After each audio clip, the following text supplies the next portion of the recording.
পাকা আম পুড়িয়ে যাওয়ার আগে ঝটপট বাসায় রোদের ঝামেলা ছাড়াই বানিয়ে নিন পাকা আমের ম্যাঙ্গো বার। একটা বার বানিয়ে 1 বছর পর্যন্ত সংরক্ষণ করতে পারবেন। খেতেও অসম্ভব মজা, বানানো সহজ, রোদের ঝামেলা ছাড়াই ফ্যানের বাতাসে শুকিয়ে ঝটপট এই ম্যাঙ্গো বারটা বানিয়ে নিতে পারবেন। আশা করি রেসিপিটা আপনাদের ভালো লাগবে। ভালো লাগলে চ্যানেল সাবস্ক্রাইব করে পাশে থাকবেন, বেল বাটনটি অন করে রাখবেন ভিডিও নোটিফিকেশন সবার আগে পাওয়ার জন্য। তো শুরু করি আজকের রেসিপিটা। খুবই সহজভাবে আপনার প্যানের বাতাসে শুকিয়ে নিতে পারবেন কোনো প্রকার প্যারা ছাড়াই।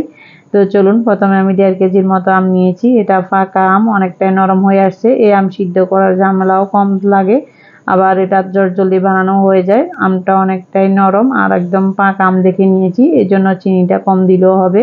তো আমি এইভাবে, যেহেতু আমগুলো বেশি নরম, এই জন্য এইভাবে করে কেটে নিয়েছি। কেটে এগুলাকে এবার স্লাইস করে আমি একটা প্যানে বসিয়ে দিব। এবার যে আমি এখানে কোনো পানি ব্যবহার করব না, যাতে এটা শুকানোর ঝামেলা না থাকে।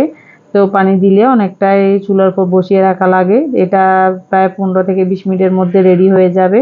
তো আমি চুলার ফ্লেমটা মিডিয়াম লোতে রেখে ঢাকা দিয়ে অনবরত নেড়ে ছেড়ে এটাকে আমি গলিয়ে নিচ্ছি। আর এটা কিছুক্ষণ পর লেগে লেগে আসবে, যেহেতু পানি নেই, এর জন্য ঘন ঘন নাড়তে হবে। তো আমি এবার এটাকে ঠান্ডা হতে রেখে দিয়েছি।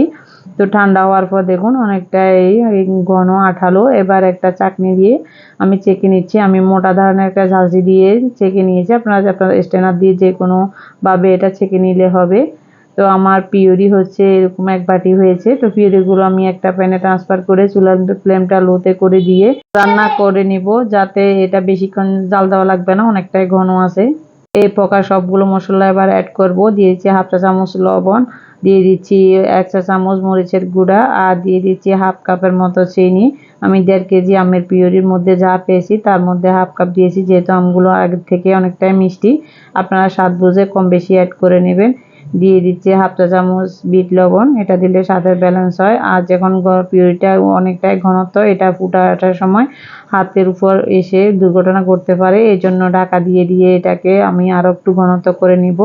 আর একটা স্টিলের থালাতে আমি একটু তেল ব্রাশ করে নিয়েছি, পরবর্তীতে আমসত্ত্বটা উঠানোর জন্য ভাবে ইজি হয় এই জন্য। তো এখান থেকে আমি 2 কাপ পিউরি একটা পিজ্জা ট্রেতে দিয়ে দিচ্ছি। এটাতে ঝাল টাল দেবো না, শুধু এমনি পিউরিটা দিয়ে দিয়েছি। আর বাকিটার মধ্যে আমি দিয়ে দিচ্ছি 1/2 চা চামচ পাঁচফোড়নের গুঁড়া আর 1/2 চা চামচ দিয়েছি চিলি ফ্লেক্স। একটু ঝাল ঝাল হবে, একটু ফ্লেভার গ্রানের মতো হবে এই জন্য। তো এটাকে নেড়ে চেড়ে এবার ভালো করে মিশিয়ে এবার আমি আরেকটা ট্রেতে এটাকেও ঢেলে নিচ্ছি। তো ঢেলে নিয়ে আমার একটা বড় সাইজের, একটা ছোট সাইজের, দুই ডিজাইনের হয়ে গেল। এবার এটা শুকানোর পালা। তো আমি যেহেতু রোদে দিব না, এটা প্যানের বাতাসে আমার 2 থেকে 2.5 দিন সময় লেগেছে।